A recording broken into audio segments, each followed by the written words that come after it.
Operacioni ndërkombëtar i ndjekjes së krimeve të rënda ka sjellë rezultate të tjera konkrete. 3 persona të rrezikuar të lidhur me grupe kriminale të Taloçelos pritet të ekstradohen sot nga Dubai drejt Shqipërisë në kuadër të bashkëpunimit mes autoriteteve shqiptare dhe atyre të Emirateve të Bashkuara Arabe. Të ekstraduarit janë Aldo Xhika, i njohur edhe si Ado Cerriku dhe Elker Cerriku, Ervis Daka dhe Maxim Koçi. Të tretë akuzuarit janë pjesë aktive e grupit të strukturuar kriminal të drejtuar nga Taloçela dhe akuzohen për disa vepra penale të rënda, përfshirë për krahje të autorit të krimit, sigurim të kushteve për vrasjen dhe pjesëmarrje në grup të strukturuar kriminal. Sipas dosjes së prokurisë së posaçme, Ervis Dako ka qenë informator për atentatin ndaj Kej Pikut në vitin 2020, si dhe ka siguruar logjistikën për vrasjen e Arjan Spahiut në Belgjik. Ai gjithashtu ka ndihmuar në strehimin dhe mbajtjen e fshetit të Taloçelës.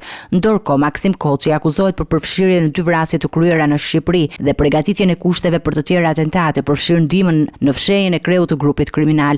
Aldo Xhika, 40 vjeç, është i përfshirë në planin për eliminimin me snajper të Ardian Çapjas, sulm nga i cili ky i fundit i shpëtoi me jetë. Xhika ka ndihmuar jo vetëm në mbulimin e Taloçelos, por edhe ka ndërmjetësuar për investimin e tij në gazetar në një përpjekje për të ndikuar në perceptimin në publik. 3 të arrestuarit u ndaluan në 8 maj në Dubai dhe tashmë janë në pritje të dorëzimit në Shqipëri, ku do të përballen me drejtësinë për akuza të rënda ndaj tyre. Operacioni për ekstradimin e tyre cilësohet si një hap i rëndësishëm në çmontimin e një prej rrjeteve më të fuqishme kriminale në vend.